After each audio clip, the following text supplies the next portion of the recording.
Bonsoir à tous et bienvenue au 19h de la télévision du Burkina. Voici les titres. La loi 034 portant un régime foncier rural au Burkina en application.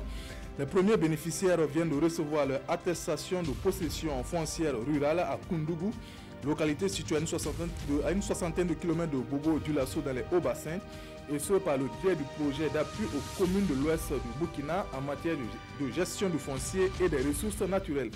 Et puis une cinquantaine de journalistes formés sur les risques encourus par les consommateurs de drogues injectables. Ces risques concernent les maladies telles que le VIH-Sida, la tuberculose ou encore les hépatites. Il s'agira pour eux d'aider à la sensibilisation contre l'abus de ces drogues.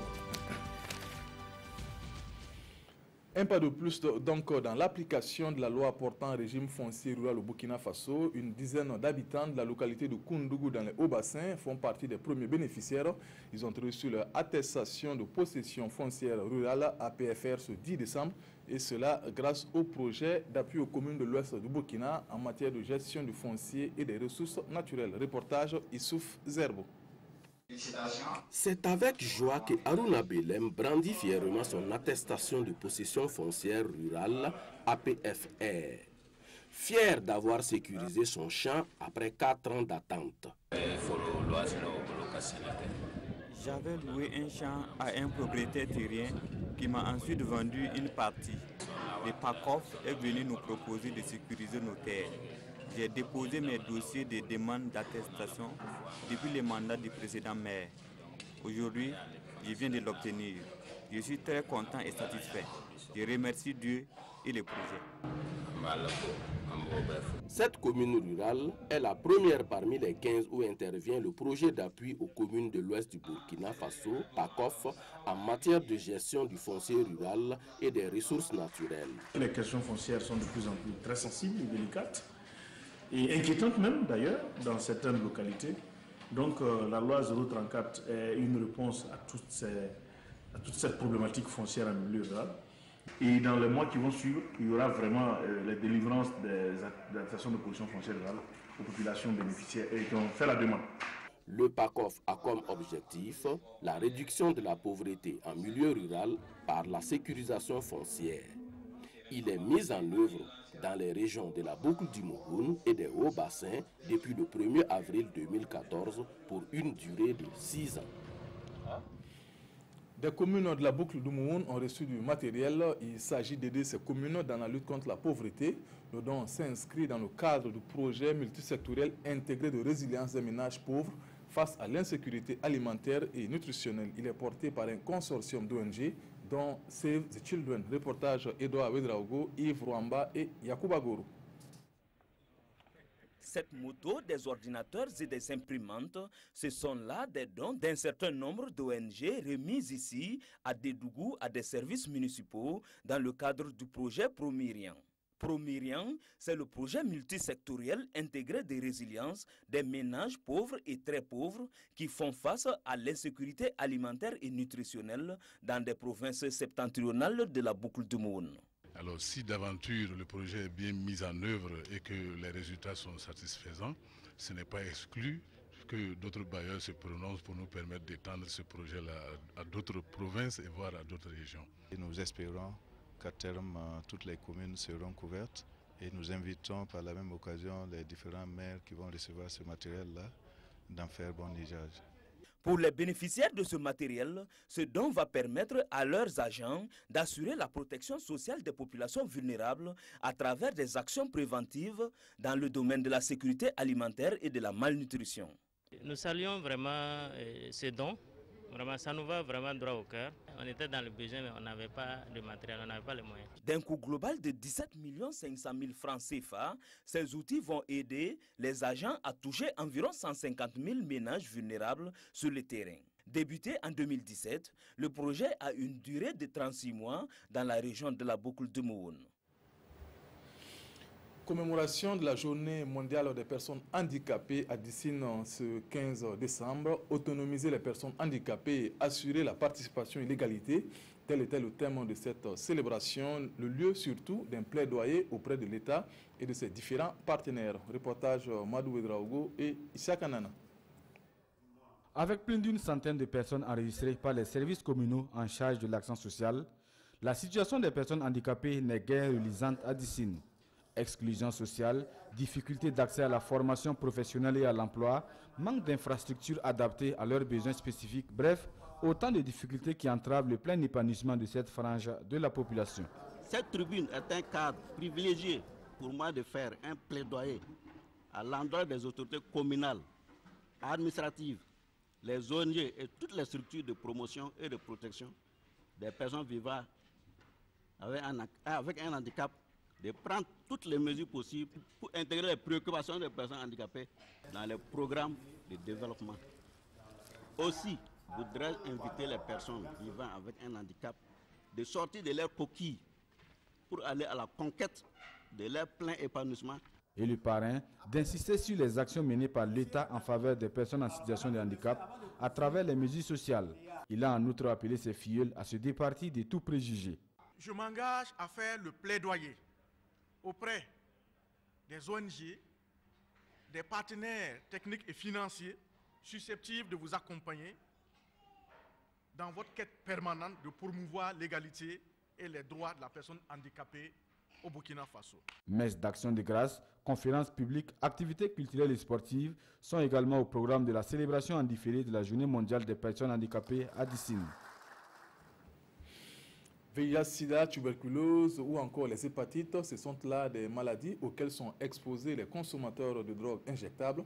Et une cinquantaine de journalistes ont été formés sur ces risques encourus afin d'aider à la sensibilisation contre l'abus de ces drogues.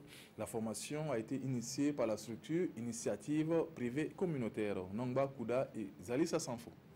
Des journalistes, ici à l'école de la réduction des risques de transmission du VIH-Sida, des hépatites virales, de la tuberculose chez les consommateurs de drogues injectables. 2 jours pour l'initiative privée et communautaire pour apprendre aux journalistes que les drogues injectables sont une réalité au Burkina Faso et que le risque sanitaire est grand pour tous. Et qui parle de seringues, parle de risques infectieux et de risques d'overdose.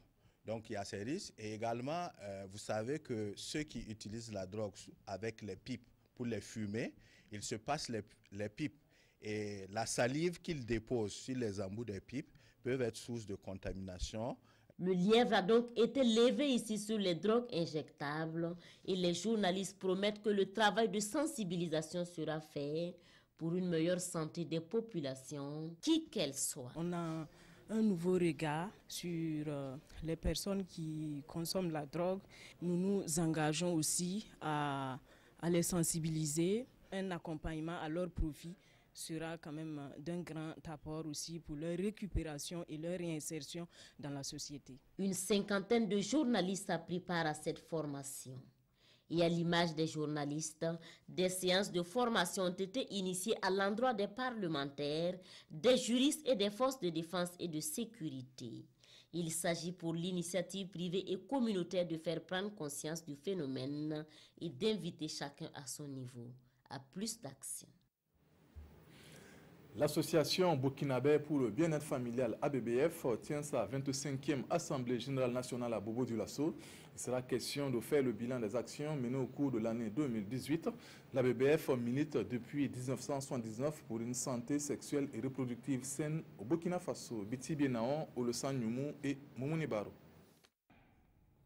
Tous engagés pour la santé sexuelle et reproductive, l'Association burkinabé pour le bien-être de la famille, ABBF, en compagnie de ses partenaires, tient ici sa 25e Assemblée générale. À cette occasion, la présidente nationale donne ici la vision de sa structure.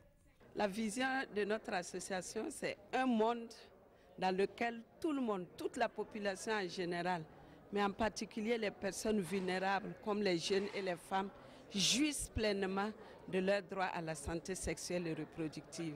La synthèse faite par les responsables de l'ABBF indique que la santé sexuelle et reproductive connaît une nette amélioration au Burkina Faso grâce à l'action des volontaires et aussi des partenaires dans la mise en œuvre des projets et programmes de la structure. Nous avons les services que nous offrons dans nos cliniques. Et comme les personnes démunies n'arrivent pas souvent à venir, nous avons des cliniques mobiles pour rejoindre les femmes dans les villages. Profitant de cette assemblée générale, La BBF n'a pas oublié de magnifier le travail des volontaires. Certains d'entre eux ont reçu des attestations de reconnaissance pour leur engagement. Le club Sibal Zogoré dans le Yatenga est engagé pour la promotion de la culture. Il a encore célébré cette année la fête traditionnelle du Nouvel An appelée Filga, une célébration qui a drainé les ressortissants de la localité. Reportage Irénée Kaboré et Francis Tien. Mobilisation des grands jours à Zogoré dans le Yatenga.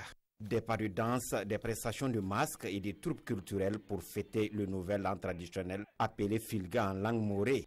À travers cette initiative culturelle, les promoteurs entendent faciliter le dialogue intergénérationnel et préserver l'héritage culturel de la localité. En fait, la Filga depuis une éternité, c'est le Roromiki comme on le connaît.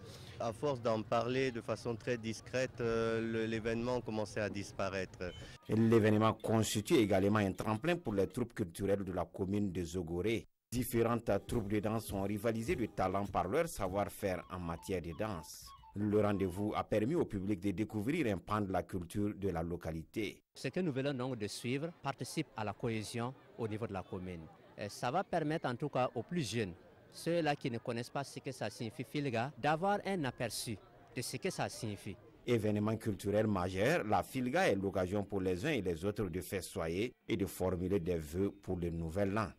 Les Mossis se souhaitent les vœux en se disant que Dieu maintienne la joie de cette année pour les années à venir. Donc je vous souhaite une année de paix et qu'on se retrouve l'année prochaine. Durant 24 heures, les ressortissants de Zogoré ont communié dans la joie. Le club Sibal s'investit depuis 2015 dans la promotion de la culture au sein de la commune de Zogoré. C'est la fin de cette édition. Merci de l'avoir suivi. Le 20h, c'est avec Nathalie Kaoré. Bonne suite de programme. Bonsoir.